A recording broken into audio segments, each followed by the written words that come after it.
Well guys, last time we looked into Arthur Hill's top 5 most popular songs on Spotify, and I had a lot of fun, so let's keep going. Today, we're looking into one of the most popular artists at the moment. She's broken down barriers in pop music and is incredibly iconic. Ladies and gentlemen, Sabrina Carpenter. Sabrina Carpenter is an American singer, songwriter, and actress. She started getting fame starring in the popular Disney Channel show Girl Meets World, and soon after that, she released her first single, Can't Blame a Girl for Trying, in 2014. Since then, she has released 6 studio albums, the first, Eyes Wide Open, being released in 2015, and the most recent, Short and Sweet, in 2024. And today, February 14th, 2025, the deluxe version dropped. Short and Sweet is her most popular album and how she most recently blew up. All of the songs we're looking at today are from Short and Sweet, which also happens to be my favorite album by her. Juno is the 10th track on Short and Sweet. The name comes from the 2007 movie with the same name, and you'll see why when we look into the lyrics. It was written by Amy Allen, John Ryan, and Sabrina Carpenter, and produced by John Ryan, and was released on August 23, 2024 with the rest of the album. The song has a very poppy vibe, which most of her songs have, but also like many of her songs, it has a very sexual theme. The first verse begins with the narrator describing how in love they are with this mystery man. When she's around him, he just knows how to act. He understands her, which, by her tone, I don't think happens very often. She calls him a whole package, which means he can be very well-rounded, but it's also one of the very many sexual innuendos of the song. In the pre-chorus, she admits to thinking about him late at night. Sexual innuendo number 2. She wants him to fall in love with her because she's already in love with him. This girl is down bad, and you'll see more in a second. She describes how she wants her to in the chorus. She says, if you love me right, then who knows? I might let you make me Juno. Juno was a movie released in 2007. Juno, the main character, was played by Elliot Page and became pregnant with someone who genuinely cared about her. This song describes how if she is loved right and is treated well, she'll let him impregnate her, like in the movie. Can you see now why I said she is down bad? Also, sexual innuendo number 3. Verse 2 begins, and she describes how even her friends approve. A common problem among females is having your friends not liking the guy you're with. So, Sabrina saying that her friends high-fived really shows that he really is great. She apologizes to the man if he feels objectified and blames it on high hormones. Pre-chorus plays again, but we have a slight lyric change. In the first pre-chorus, she asks him to use her fuzzy pink handcuffs, but in the second pre-chorus, we get one of the most iconic lines of the album. Want to try out some freaky positions? Have you ever tried this one? This line, at first glance, is just another Sabrina line. However, it's what she does with this line that makes it so iconic. In her tour for this album, fans were upset with the removal of the nonsense intro, but they were soon excited again as Sabrina did something to replace it. In her previous tours and shows, she rewrote the outro to Nonsense, her 6th most popular song. She wrote in a sexual innuendo that was punned with the name of the city or the venue she was playing. But in this tour, she switched it up, and whenever she sang Juno in this line, she would go up to a platform and show off a freaky position.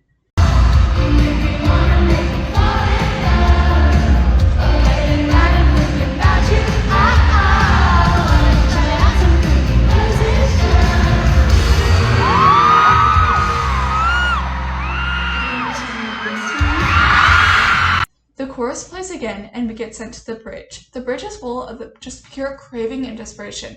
She pleads for him to mark his hair, sexual innuendo number 4, and to explore her, sexual innuendo number 5.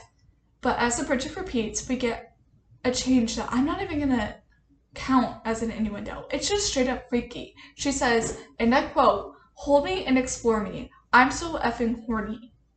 She is simping over this word, and I have not said that word in years. Holy cannoli, I thought Arthur Hill's songs were so desperate. Anyways, the chorus plays out and the song comes to an end.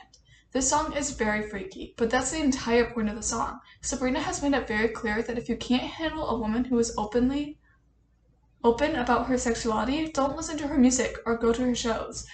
This is one of the songs where she just straight up shuts down any stereotypes about female pop musicians and just sings about what she wants to sing. She has some very clever wordplay that is designed for dirty minds. The lighthearted beat with the dirty lyrics create a sense of irony, but is easy to find along to. Beckham is the 6th track on the album and is Sabrina's 4th most popular song. It was written by Amy Allen, Ian Kirkpatrick, John Ryan, Julia Michaels, and Sabrina Carpenter, and was produced by Ian Kirkpatrick and John Ryan. It kind of has an R&B-esque style that reminds me of Christina Aguilera, who Sabrina said she listened to a lot as a kid. The song is still very poppy and provocative though. The first verse opens with Sabrina describing how she met her now former boyfriend, Irish actor Barry Keoghan. The way she describes it was at the premiere for the 2023 film Saltburn. She says that she was wearing a sheer dress and that they talked for a sec, got in touch, and she fell for him right away. In the pre-chorus, she asks about Barry, asking, "Who's a cute boy with the white jacket and the thick accent?" Barry Keoghan has a thick Irish accent and wore a white jacket to the premiere of Saltburn, so all theories of who she was singing about was now solved with this one line. The chorus comes in and she describes having really good bed chem, but she described in an interview that bed chem is acting the same way in bed that just makes it perfect. She originally said that it was about sleeping the same, but in the song it's about doing other things in bed. This chorus holds not one, not two, but 3 sexual references. This girl is so open about it and I love it. A lot of people are scared to talk about their sexuality for the whole world to hear because it's private. However, our girl Sabrina is showing us that it's okay. The second verse comes in with my favorite Sabrina verse ever. "Come right on me, I'm in camaraderie. Said you're not in my time zone, but you want to be. Where art thou? Why not upon with me? See, in my mindless well fill the prophecy." The Shakespearean language with catching herself saying something that she probably shouldn't say to him. It just messes with your brain in the best possible way. I remember that the day this album came out, I was talking with my friend who was listening to it before I did. He turned to me and said, "You're gonna love this song." And she's speaking Shakespearean, and it's actually so good. I was a bit skeptical at first, but it is now definitely my favorite. In the pre-chorus, she further describes Keoghan with his blue eyes and his...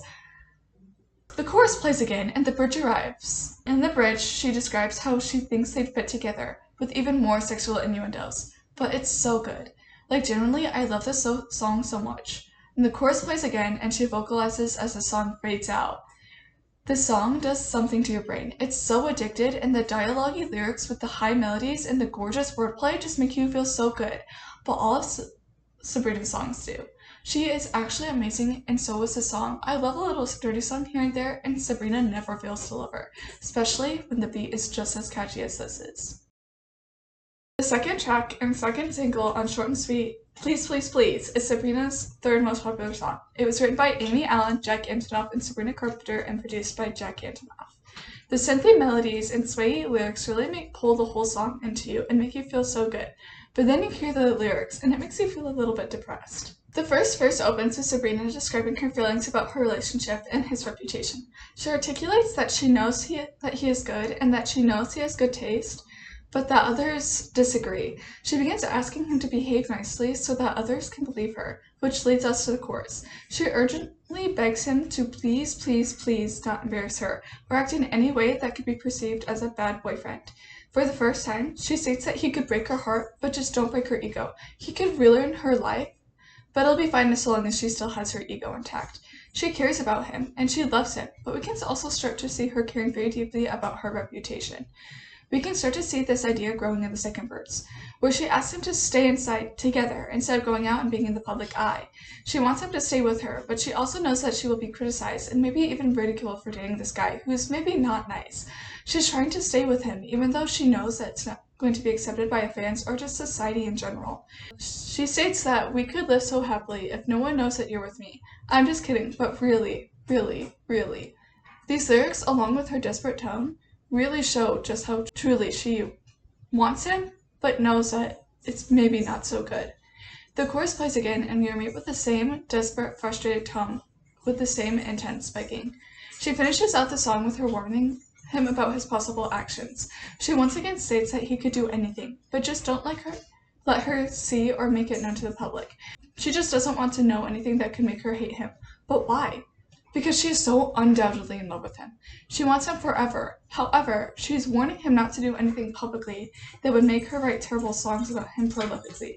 She finishes the song out with pleading, please, please, please. In the Arthur Hill video, we talked about his desperation and his begging. Sabrina's begging and desperation is completely different. Arthur's is about wanting answers and needing acceptance. Sabrina's, on the other hand, is more about needing him to realize that she loves him so much and wants to keep him forever, but he can't stay if it's not going to be good publicity or if he acts like a dick. She begs him to be on his best behavior, at least around her, because she cannot stand to lose him. The synthie pop, which producer Jack Antonoff has been really into recently, really pulls the whole song together in a swaying, dancey sensation that makes you feel the music so deeply. This song has been very different to the other songs we've looked at by Sabrina so far, but all that shows is that her range is fantastic and she has great musical ability. A lot of artists will take a happy beat and put sadder lyrics on top that can throw you off, or can make this song so much more addicting, but I think Sabrina is one of the artists who does it the best. Taste is the first song on the album, but it's her second most popular. It was written by Amy Allen, Ian Kirkpatrick, John Ryan, Julia Michaels, and Sabrina Carpenter, and was produced by John Ryan, Julia Benetta, and Ian Kirkpatrick. It's poppy and fun, but it's a gorgeous revenge ballad. The song starts and Sabrina seems like she's talking to another person, who we don't know yet. She explains that she makes quite an impression and then makes a joke about her being so short. She explains that the person's clothes that they are talking about are on her body. I don't know if that makes any sense, but the real lyrics are, "You're wondering why half his clothes went missing. My body's where they're at." So that should clear up any confusion that I may have made. The pre-chorus comes in, and like most pre-choruses, it's a segue to the chorus. She says that she may be gone, as in out of this person's life, but they are still connected through this mystery person. It sounds like there's a rivalry going on between girls over an unfaithful guy, and I think this theory is proved by the music video where Sabrina Carpenter and actress Jenna Ortega are violently fighting over a pretty mid guy. The chorus comes in and she tells the girl that she heard that they got back together, but if that's true, Sabrina's still gonna have the guy, and that the girl will taste her on his lips. She describes, like the true baddie she is, that she will always be in this guy's life, whether the girl wants her to or not. Just from context clues, my guess is that this is the ex that he was over from Coincidence, the 5th song on the album, and another fantastic song that you should listen to. But anyways, with that theory, I think things kind of make more sense. During the second verse, Sabrina paints a vivid picture of the other girl and the guy getting intimate together, something that Sabrina and the guy probably did. However, the way she describes it is that he's probably improved since doing it with Sabrina, which is very sad. But she keeps instilling this theory into the girl that everything they do together, she also did with this guy. She explains that the guy's probably more funny now, but then implies to her that he probably got all of his humor from Sabrina. Just another way that the girl will keep appearing into the girl's life through a pretty mid guy. Another taste of her, if you will. Anyways, the chorus and pre-chorus play again, and it's generally just amazing. The bridge comes in, and I think this is the best bridge we will go through today. She keeps re-saying little pieces that she'll pop up in. Every time you close your eyes and feel his lips, you're feeling mine. Every time you breathe this air, just know I was already there. You can have him if you like. I've been there, done that once or twice. Sing about it, don't mean I care. Yeah, I know I've been to share. The way she sings it. This generally makes you so giddy. Sabrina is such a baddie for this, and I don't even think she wants the guy back. She just wants to be petty, so that if she wanted this guy back, she could get him back. She's making this girl, who probably stole the guy from her, insecure and jealous, which is incredibly iconic. When the chorus plays again, and the song plays out with Sabrina just reminding her that the girl will taste her on his lips, fully reinforcing the insecurity she just instilled to this girl. This song makes me so giddy. Like, Sabrina is just making this girl insecure and uneasy because she can, and is probably doing this to get back at the guy by ruining their relationship through the girl. If this is the girl from Coincidence, then she definitely doesn't care, because her tone throughout that song was, what a coincidence. It wasn't a ballad about a tragic heartbreak. It was lighthearted, and maybe she's just putting up a wall, but I think that she really doesn't care. She's just a baddie who wants revenge, and I love that. Being petty is fun. Being passive-aggressive can be fun, and I would definitely do this. Anyway, the guitar and the drums in the song are definitely some of the best combinations I've heard in my entire life. Love this song to pieces. It kind of reminds me of a popular version of Deja Vu by Olivia Rodrigo and Silver Springs by Fleetwood Mac, which I could go into a whole rabbit hole on that song. But still, they're all songs reminding people of their relationships and how they could never escape. Deja Vu, though, is a bit ironic because the girl in that song was Sabrina. But yeah, fantastic song, fantastic lyric, fantastic actions, fantastic music video, and altogether fantastic. Espresso is Sabrina's most popular song. It won Record of the Year at the Grammys in 2025 and was the most streamed song on Spotify in 2024. It was released on April 11th, 2024 and was the first single from Short and Sweet. The music video teased Please Please Please and made us all excited for what was coming next. It was written by Amy Allen, Jillian Bunetta, Steph Jones, and Sabrina Carpenter, and it was produced by Julian Bunetta. This funky pop record is so sassy and pulls together differing instrumentation that makes it so perfect. Altogether, it's just a fun song, and we can see the sass and the fun in the lyrics. The song opens with the chorus. Throughout the chorus, Sabrina compares herself to espresso. Like in iced coffee, she's using this as a metaphor to state how she's keeping this guy awake, or waking him up, making him feel alive. She says that it's sweet, and I think we can all take a guess as to what is sweet. Yeah, it's exactly what you think it is. She also references the Nintendo Switch, a popular gaming console, and maybe a cheat code for a video game. But I don't think the song has much of a deeper meaning, so that lyric may have just been thrown in. The first verse comes in afterwards, and she begins with her being very relatable. She expresses clear impatience due to people pissing her off, especially people who are desperate for attention, which happens to very many people, including me. Her give-a-fs are on vacation, which is very relatable, except I think mine are just gone forever. She then explains that she's got this one boy hooked on her and that he won't leave her alone. Sounds kind of like a stalker. Anyways, she said in an interview with Variety that she doesn't like people calling her this much, but that she can call them as much as she wants and it's fine, which is very real. But she does reel it back and say that at least she knows that they're interested in her. Ladies and gentlemen, just remember, if they're not obsessed, don't get stressed. Anyways, the pre-chorus comes in and she states that she changed this guy's life. She says that it was too bad that it didn't work out with her ex, but that she came in and a dream came true. Her soft, perfumed skin made it so much better, which context clues means that she's like perfect for him. She knows that she does it for him, but she makes another reference to a caffeinated drink, Mountain Dew, which just reinforces the theme of her keeping it up at night, probably having some impure thoughts. She then references yet another caffeinated beverage, coffee, which is kind of different from espresso, but it's kind of the same thing, but it still enforces her keeping him up at night. She also said that she made it brand new with one touch. What the it is, I think we can take a guess.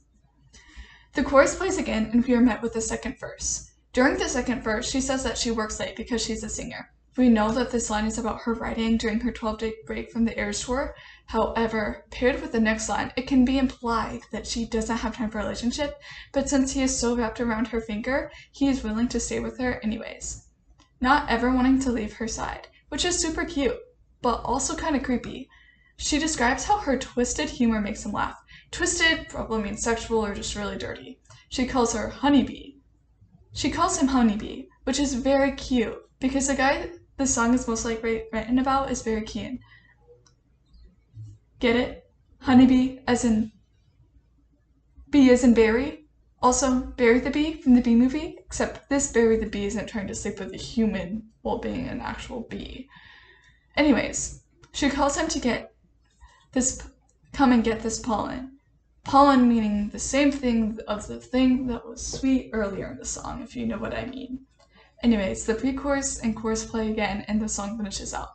The song is so random and is incredibly iconic. Steph Jones, one of the writers on the song, had even said that they almost took the line out because it was so random. But they kept it in, and it's now one of a fan favorite lyrics. Speaking of the lyrics, if there was a Grammy Award for the lyrics most stuck in people's heads, this would win. No doubt. I know people who hate pop music and who hate Sabrina Carpenter who enjoy this song, or get it stuck in their heads all the time. My dad is very iffy on modern pop sometimes, but he said that he kind of likes the song and agrees that the wordplay is interesting, which means it's good and he just doesn't want to admit it. The funky pop just makes you feel so confident and sassy, and I love a bit of sass in my life. I know I talked about it earlier, but Sabrina is changing female pop music. She very outwardly talks about it in songs and is very open about not caring that people don't like it. She said that once that she is a normal amount of horny, she just talks about it more than other artists. Female pop artists will mention it here and there and maybe do something risque on stage, but a lot of them are reserved because people, especially men, find it inappropriate that girls are doing such nonsense. Sabrina is breaking down years of misogyny and sexism in the music industry through her music, and it's amazing that she's doing it. Hopefully now, more women anywhere, in any art form, or even day-to-day life, feel more comfortable talking about it and expressing it. After all, what is music? It's a form of expressing emotion, and guess what? Lust and feeling horny are emotions, so why not let them express it? Anyways, I love Sabrina so much, and I love that I timed this video to come out on the same day as the deluxe version of Short and Sweet. Go listen to it and enjoy all the rest of her music. Have fun with it, get into it, and most importantly, have a great rest of your day. Bye!